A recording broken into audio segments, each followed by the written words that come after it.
Thot pas Fatihas, a mund të themi më shumë se një sure dhe duhet të jenë të radhitura sipas renditjes që kanë në Kur'an.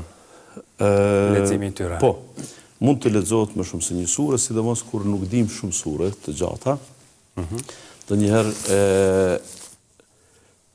kërkohet që ne të farim namaz më të gjatë për shembull, sidomos kur është fjala e teravit, dhe ato pak sure të shkurta ndoshta që i dim, kemi dëshirë që t'i lexojmë më shumë se një lejohet.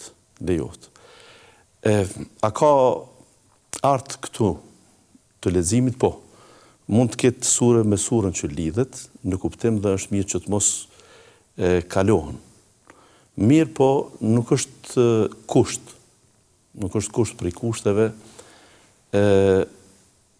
që të lexohet surja pas surës së kaluar, për shembull, në renditje. Nëse themi, pra, e kemi lexuar surën e 105, tash duhet ta lexojmë patjetër të 106. Jo, mund të kalojmë te 108, te 112, domethënë 114 janë gjithsej. Pra mund të kalojmë, nuk është problem.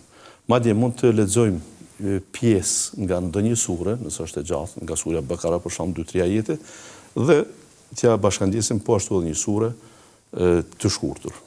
Mund të bëhen këso, për qëllime të zgjatjes së namazit.